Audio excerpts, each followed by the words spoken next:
Join me today in this fun-filled, jam-packed conversation I'm having with my blogging and YouTubing and Instagramming friend, Amy. We will talk about ways that you can save massive amounts of money in your own kitchen. Join the conversation. And if you think that I'm a little sniffly, yes I am, but when we recorded this video, I was not, so no worries, and have fun watching. So excited today. I am here with Anya from our Gabled homes, and she is somebody that I've actually known for a few years in the blog group that I have been in. And we actually did a collab ebook a few years ago, but we have never actually spoken in person. So it's been fun kind of chatting and getting to know her the last few minutes before this podcast had started. But we have such a similar heart of wanting to teach the next generation based on the things that we grew up with. So I'm going to let Anna give her a little introduction of who she is. And this video is going to end up being on both of our YouTube channels. So you'll get to mix and mingle with both of us.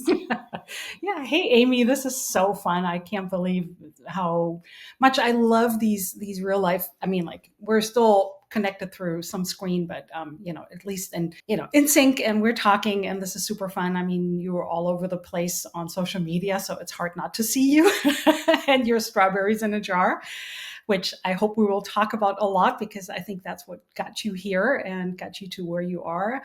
And yeah, so I'm Anya from Our Gabled Home, and I have the blog and the YouTube channel and all the social media, same handle. And yeah, I grew up in Germany, born and raised. Some days I have more of an accent than others.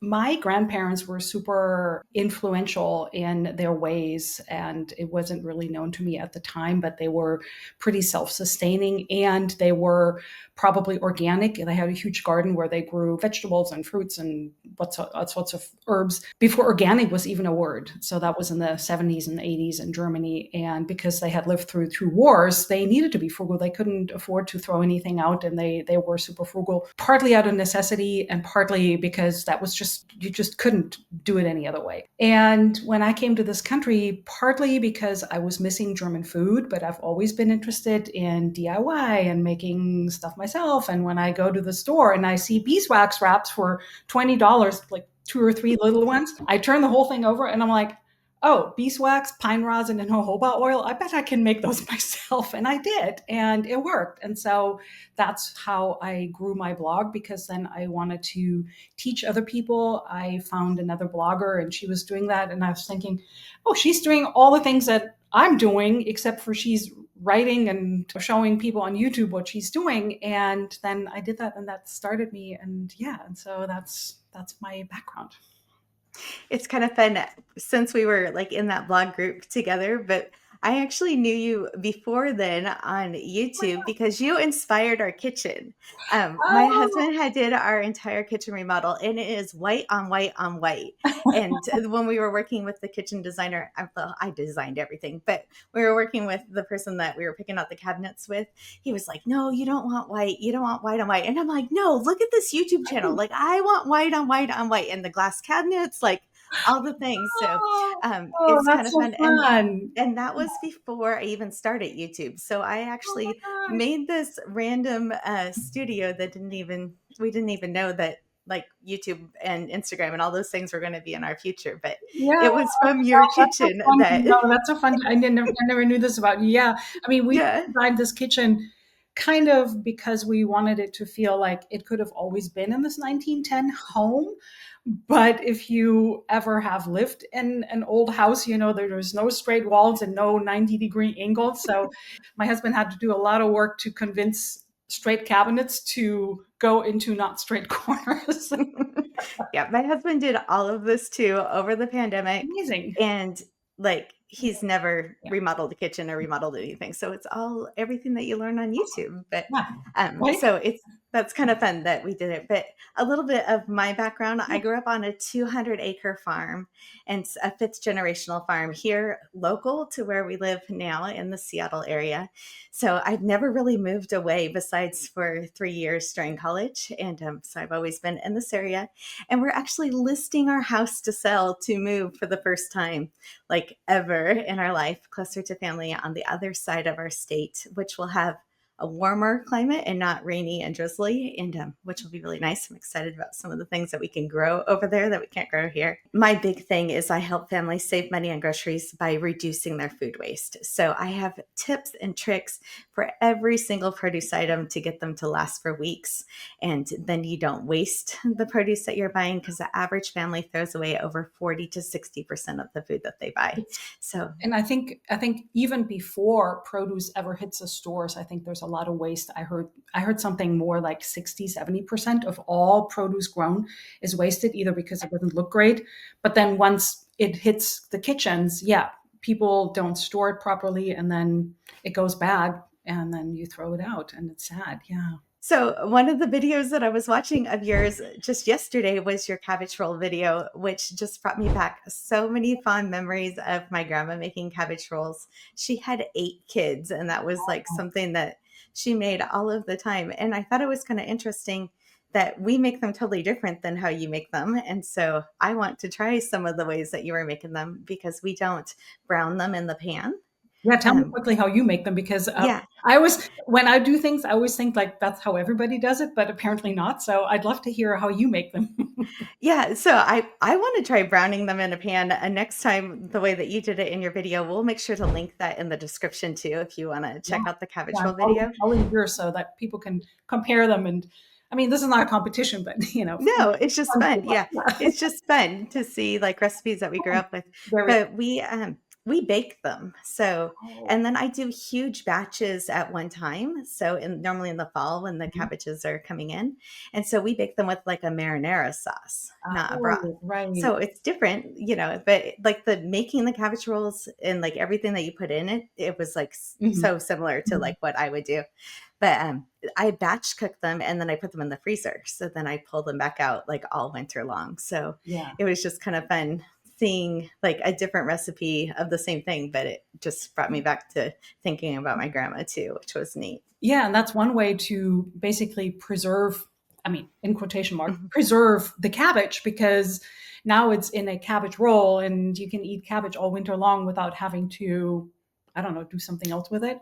The main thing for cabbage, and I actually do have 2 jars somewhere because I'm teaching a fermentation class this weekend, is fermenting your cabbage into sauerkraut. I mean, that's a traditional way that people have done it all over the world, and especially in Germany. And it's kind of fun to think that they used to stomp the sauerkraut off the cabbage with their feet.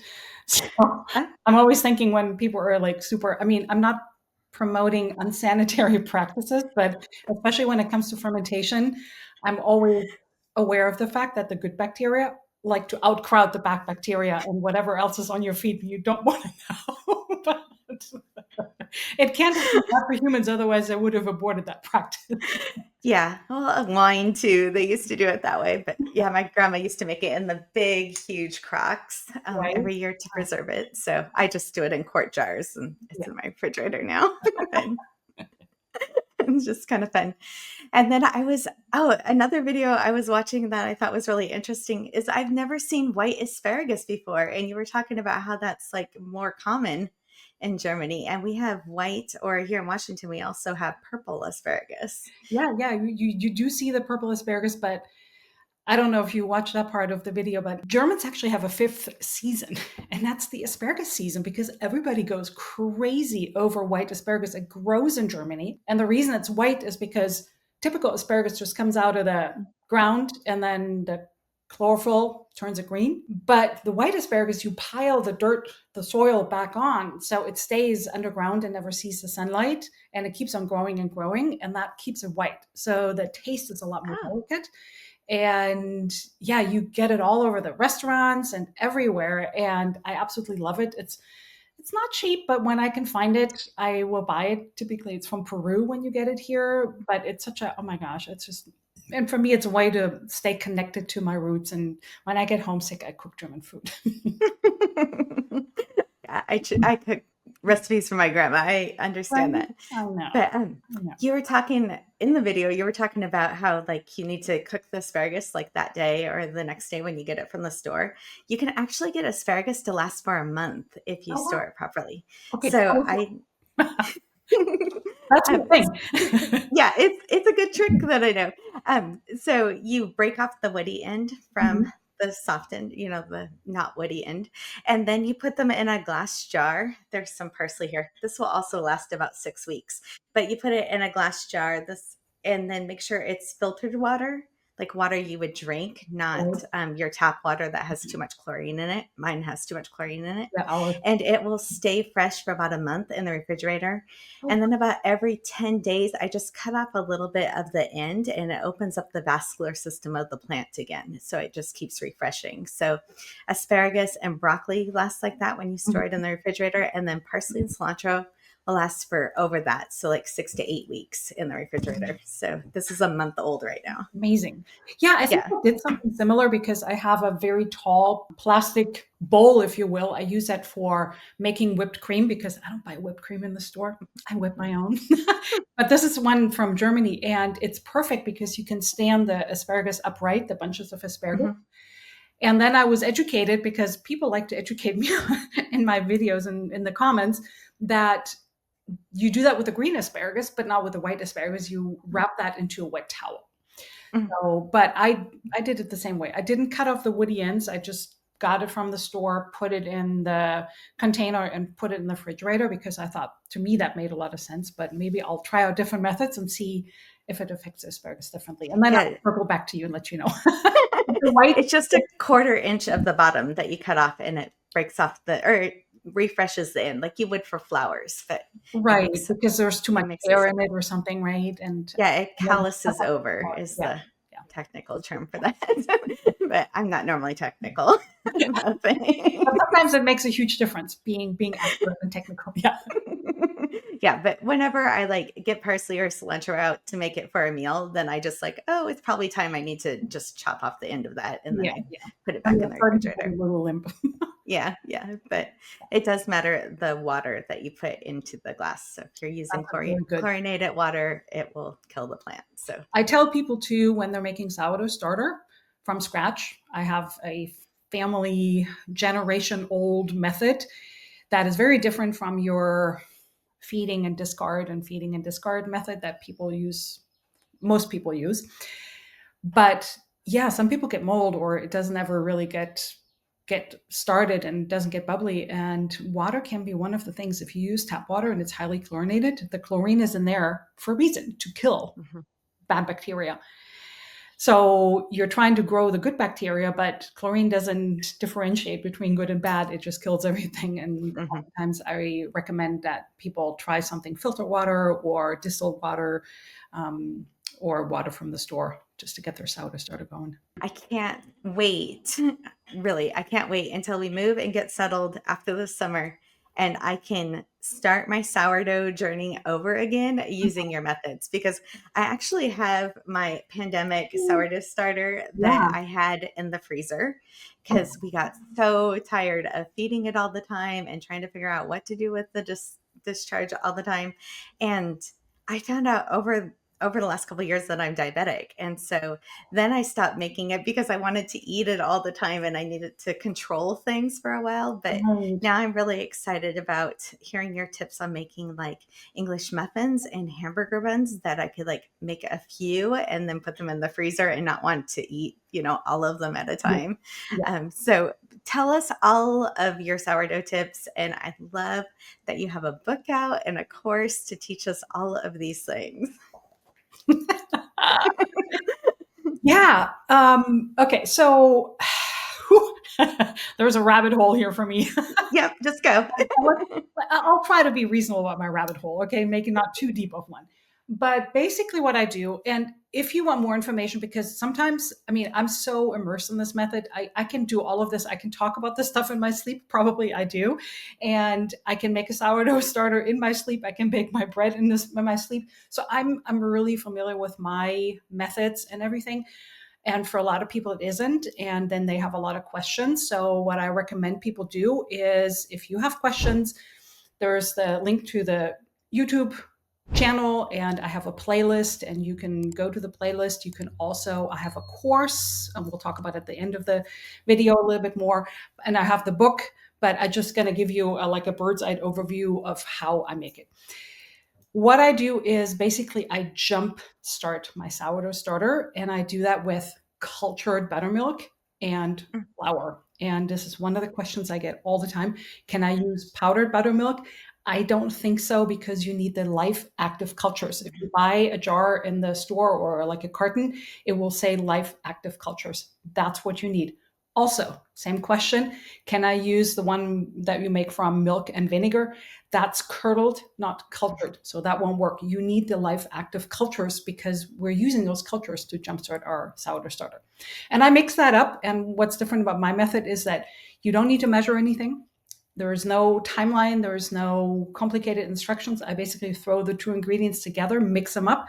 And what I'm looking for is a thick pancake batter-like consistency. That's why I don't give you ratios. And sometimes people ask me, but if I need this much sourdough starter, how much? Well, just guesstimate, and you can always start it with a smaller amount and then add a little bit more of one or the other. And you put that in a jar, room temperature, warmish spot. Sourdough likes more than 72, maybe 72 to 76. But trust me, this kitchen here has no own heat source. And I have successfully made various sourdough starters in a cold kitchen. It gets really cold here at night, and these are single pane windows in the winter in Northern California. It can get actually freezing. Then you stir it every day. If you forget one day, don't worry about it. Stir it the next day. And so there's a lot of things that can happen. You have a microbial content in your environment, the wild yeasts in your kitchen. If your kitchen is overly sterile, you may not have that content of good bacteria that you need to cultivate your sourdough starter. So that can take a little bit longer, but it can go as quick as 4 or 5 days. I've had a lot of people say, after 5 days, I had a super happy, bubbly, pleasantly sour smelling starter. And so then you have your starter. It's young. It's not very robust. It is a little bit, it can be susceptible to mold. It can be a little weak to actually leaven an entire bread. So what I recommend then is, you actually want to bake a bread, go ahead and just add a pinch of commercial yeast to it. But then it's not a true, authentic sourdough. And I think, you know what? If I get a bread and it's still properly fermented, it still has the sourdough flavor and all the goodness from the sourdough, and a little commercial yeast is basically like 2 or 3 single very potent yeast strains, but they also naturally occur in the sourdough starter because it's a combination of yeasts and lactobacillic acids. Then once you have your sourdough starter, our family has always done this. We have packed the little bit of sourdough starter that we have left in the jar, or we make sure we have something left in the jar. We pack it with flour. And I have one video where I'm showing that with a fork, and I get comments where people say, oh my gosh, it's so dense. She's going to break that fork. Yes, you want it really dense, and then you want to pile some flour on top. I think where that may have originated from is because people have told me in the comments, oh, my grandmother used to always keep her sourdough starter little ball in her bag of flour. And that makes perfect sense, because 150 years ago, people did not discard anything. Right. Yeah. They did not have enough to throw stuff away. Right. And so, as you may have noticed, I have never, ever talked about discards here. I don't discard typically. And so then you pack it with flour, you keep in the refrigerator, put a lid on, because there's other things swirling around your refrigerator. You don't want that to contaminate your sourdough starter. And when you're ready to bake, so this is the only thing that's a little bit different. The night before, you take out your sourdough starter, you keep it on the counter, but you add some water to bring it back to that pancake batter-like consistency. Right. let it sit overnight, and the next morning you have an active starter, because essentially you've drawn out the feeding of the flour and the water, you've separated them out, and now you add the water, and then that cycle continues, and then you keep some back, some sourdough starter, add a bunch of flour. Now, if you bake every few days, not every single day, but every few days, you can also perfectly take a little bit of sourdough starter and put in the fridge as it is, put a lid on, and then you bring it back to life by adding a little bit of water and flour. And that's essentially it. And then I have the same approach for my breads. I don't have the motivation to bake perfect Instagram worthy breads all the time. They need to be good, they taste good, and so I can talk about this forever. But I just love that.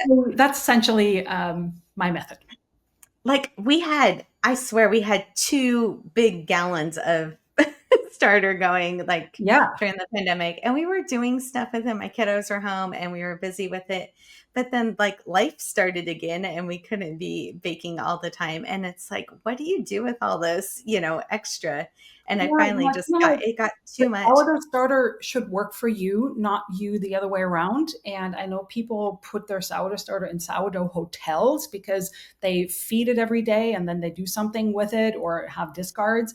Mm-hmm. And when they travel or something happens, they got to keep it going. So then there's a sourdough hotel.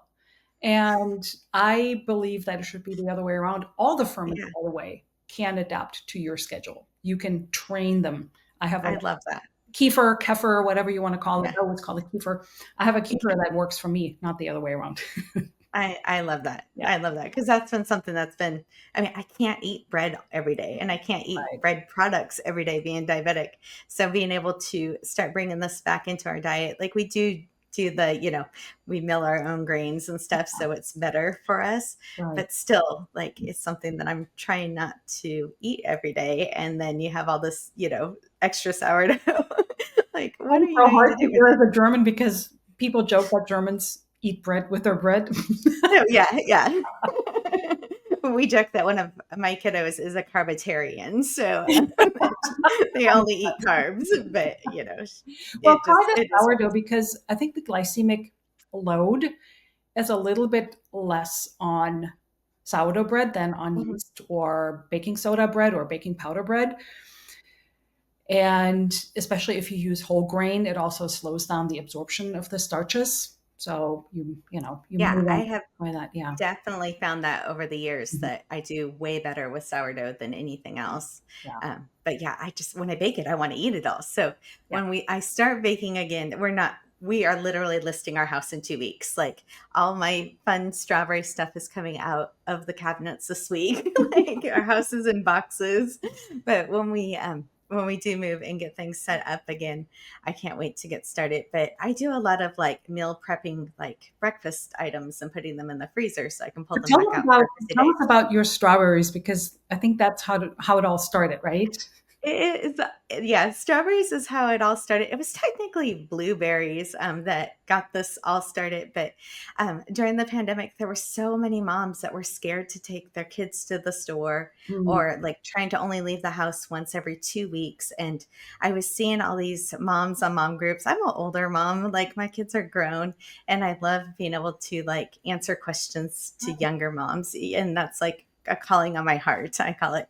But there was all these moms on this group, and Jordan Page's shelf cooking group is what I was on. And they were saying they stopped buying produce because they didn't know how to wash it because the pandemic, people were scared about washing boxes and stuff when they were bringing it in. And that they could only get their blueberries to last 4 days. So then the next, 14, 12, whatever that was, the rest of the time they didn't 10 days. Sorry. The rest of the 2 weeks, they didn't have any fresh produce at their house. And I'm like, what are you talking about? My blueberries in my fridge right now are a month old. Blueberries will last 6 to 8 weeks. What do you mean? And they were like, no, they only last 3 days. And I'm like, no, I grew up on a farm. This is what we do. And so it's kind of funny. When my grandma would wash things, she used to put them in the butter containers, not in glass jars. So she was a canner, but you never knew what was in the refrigerator that was in those butter containers. But over the years, I had started removing all the plastic from our Yeah. kitchen. That's like a big thing on our heart that I wanted to do. And we had foster kids here, and they didn't know the names of like the different berries and produce items. And so I started putting stuff in mason jars into the refrigerator so I could open up the fridge and say, what color do you want? Which one do you want? You know, and they knew the colors, but not the berry names. And through the process of washing them, which kills off the mold spores, E. coli, listeria, and other harmful pathogens that's on your produce, that technique that I kind of had worked on for like 20 years to do that.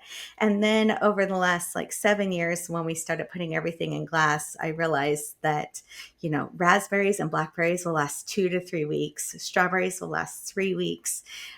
Grapes will last 4 to 6 weeks, and then blueberries 6 to 8 weeks. So you can literally, I go to the grocery store once every 3 to 4 weeks, and we have zero food waste in our house, which is just a huge thing. And we're in the Seattle area, so probably pretty similar food costs to what you have. Yeah. Like we're able to do $135 per person. It's just the two of us here at the house. So we're spending $270 a month on groceries, and we have food security in our house. I really care about the ingredients that we're bringing into our home, and just always being able to have that fresh produce that we can do stuff with is just so important. But I am also an author, and I have the Zero Waste Produce Guide that has 75 fruits and vegetables in it, A to Z, and how I keep it fresh for weeks. And there's over 40 different recipes and meal ideas in it also. So that is my book. We were kind of on the same book journey at the same time, which is kind of fun. So, but yeah, that's what I teach on my channel. If you're new to me, is I teach all of the produce tips, and I do all of my grocery hauls, and every 2 weeks I post all the meals that we're making. Even during this crazy season of our life, I'm still posting all the meals that we're making so people can get an idea of how to batch cook or how to spread out their grocery budget a little bit more. Yeah. And so I just want to chime in really fast with saving money. I don't know where you all live, but where we are, and let me show you this loaf of bread that I actually made right before recording this video would probably be around $10, maybe even a little bit more, because it's all organic. It's sourdough. It's properly fermented. It's not, because some bakeries add sourdough for flavor, but not for actual fermentation. So you're buying technically a sourdough product, which has not gone through the typically 8 hours of real fermentation. So this bread, because I'm using fancy grains, ancient grains, is probably $3 at the most. I haven't priced it out, but it's very, very affordable. And it's so much better. You know exactly what's in it. And you have the fun of making it. You can always add different things. You can add seeds to it. You can totally make it your own. And there's nothing better than to smell fresh baked bread. Yeah. It's beautiful. Beautiful. Thank you. It's just so interesting when you start stocking those ingredients and learning like the basic skills in the kitchen, that it's kind of lost. Like a lot of the things that I learned are from my grandma. My mom and my dad were loggers. And so my mom was never in the kitchen. She was in the garden, but never in the kitchen.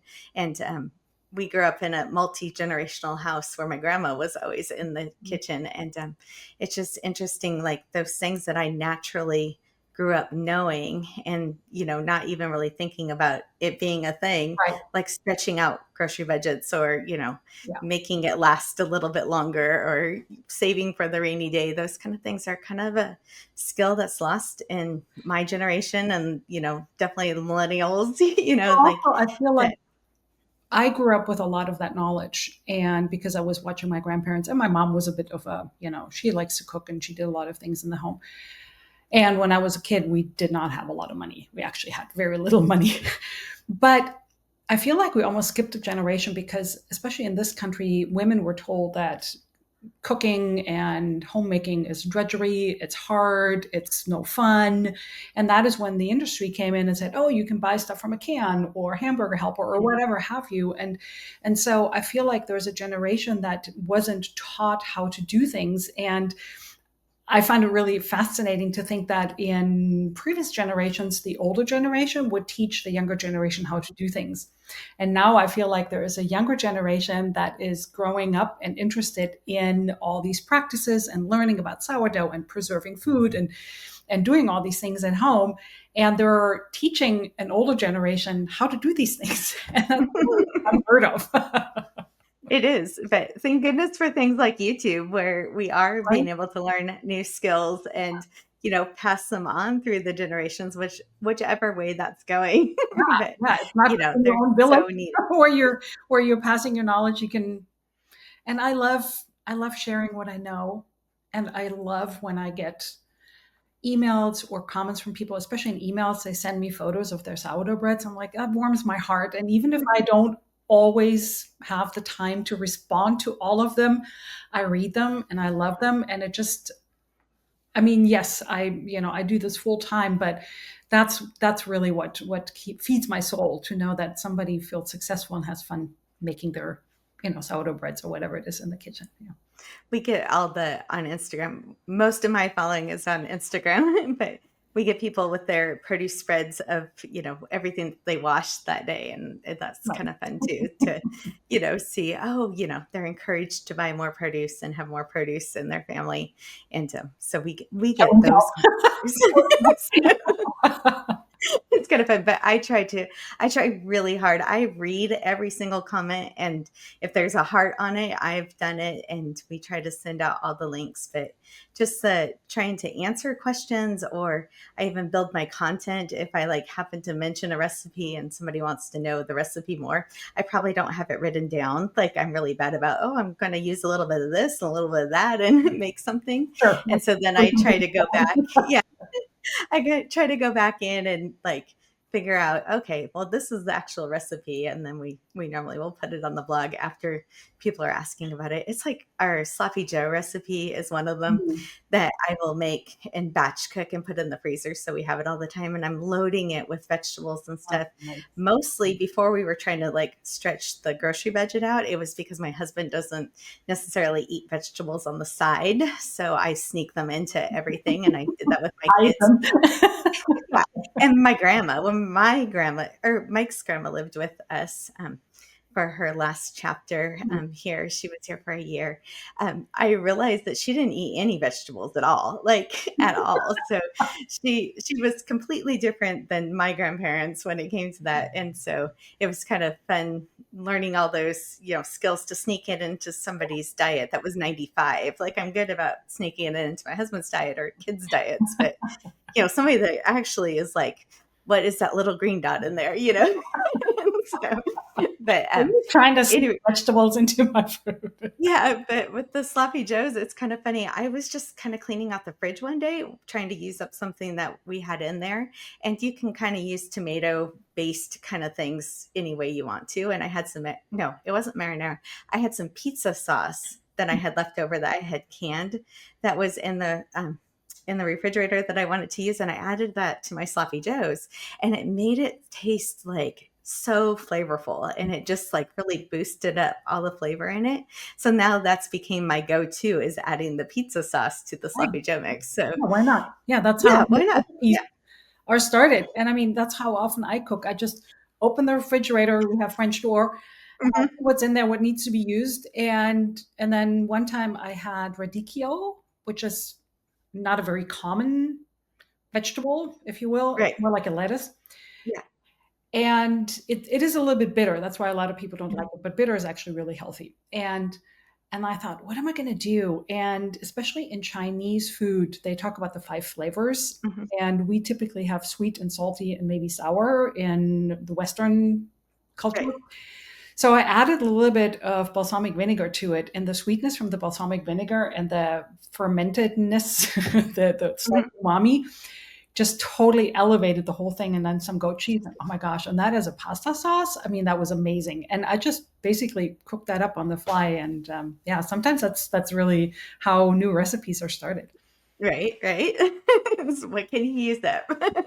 Again, an old skill that is kind of lost because people think that they need to follow an exact recipe on things unless it's baking, and then sometimes you have to. But Well, I feel like with baking, you can't influence it. Once it's in the oven, it's in the oven, it's done, right?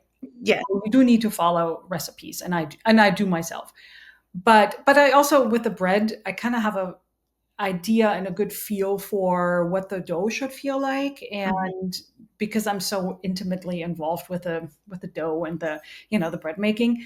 But with cooking, it's like, oh, you add a little bit more of this, or maybe you need a little bit of lemon or a little bit more salt, or maybe we can try some other sauce on it. And so that's really fun because it's super creative and you can still influence it while it's cooking. And you can't do that with baking so much. right, right. I always laugh because, well, I'm a little OCD. So I'm always like tasting stuff. I go through like 15 spoons when I'm making a recipe because I taste it once and I throw it in the sink. My husband will be washing the dishes later and he's like, why do we have all this silverware? And I'm like, oh, it's just me. But So yeah, but back to the comments. So that's actually a good segue for my course, because we were talking earlier before this video about how this course was started. And it wasn't like I sat there and I thought I'm going to make a sourdough course. But in my videos on YouTube, people have so many questions. And as I was saying earlier, I only have so many hours in a day.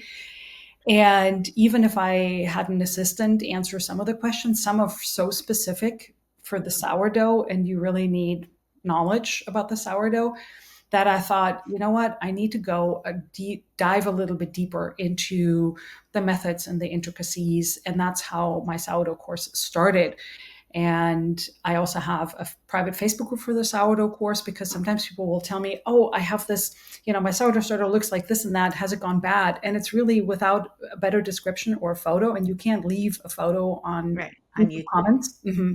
So in the private Facebook group, though, that you will get when you buy the course, you can post videos and you can post photos, and then I can give people a little bit more personal attention and really help them with their breads. And sometimes we have a little bit back and forth, and also you get the other people to chime in and everybody learns, which is so fun, this community of everybody helping each other and learning from each other. And that's, I've taught a lot, but I've learned so much myself. It's really fun. I absolutely love it. So yeah.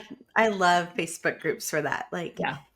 If you can't personally answer that question right that second, like there might be somebody online that can answer for you. And as long as the answer is correct, then I go in and heart it, if it's the correct answer. But, just that everybody trying to work together and help answer questions and sharing their journeys is so neat to me. So if you're just meeting me, my name is Amy Cross, and I am The Cross Legacy everywhere on social media. YouTube and Instagram are my main two places. And then I have my Zero Waste Produce Guide, which we will link in the description. And there's a discount code for that if you buy it from my website. It's also on Amazon if you're looking.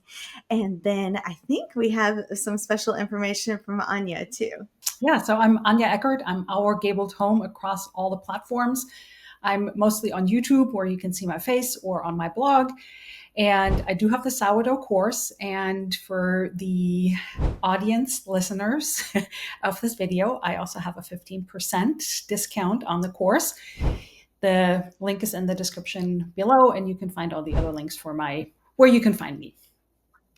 So make sure that you're following both of us and all of our platforms, and know that we have a heart to try to teach other people how to save money on groceries and bring some of those traditional skills back to your kitchen. I know you're relentless in teaching people how to save money on groceries and how to preserve their produce for eternity. I just want to relieve some of that stress on mom's shoulders. So it seems like once you food waste have is a something huge that one. works for you, you want to share it with the world, right? I mean, that's what we are. Yeah. And I am so looking forward to this fall after we get settled. Like, I am joining that course. I will be in your Facebook groups, which will be fun. Yeah, And you can see my restarting this journey as a diabetic doing this. So I'll be uh, following it. I'll be checking up on you. please do. So I have a How's goal. your So glucose levels? September. No, I'm just kidding. No, that's a little bit too much. So Yeah. thank you for doing this collab with me. And Oh, I no, look no, forward so to fun. talking to you in the So future. fun. The pleasure was absolutely mine. I love how we connected here, and I feel like we could have talked for another few hours. Maybe we need to do another one. So yeah, Another one. if anybody has a question for us or would like us to do another video like this on a slightly different topic, I would love it. Amy, what do you think? Yeah. Soon as we move and we have a new kitchen. Right. Our new kitchen, which is going to be interesting, has us, if we get the house, so we put the offer on, so we'll see. But the stove is original to the house from the 1940s. Oh my God. So Is it a Wedgwood or it's wood? no, it's not a Wedgwood. I can't remember the name of it. There's a few others. Yeah. Yeah, I don't remember the name of it. But I'm trying not to get too excited yet because the offer Yeah. isn't accepted yet. But we'll see. So follow my journey as we are. We'll cross our fingers for you that you get your offer accepted. Yes. But we're really excited about moving into an old home and refinishing it. So yeah, that'd be very cool. I love it. So anyways, all right, let's close this out. Have a good day and make sure that you're following us on both of our channels, The Cross Legacy and our Gabled Home. Yeah, thank you.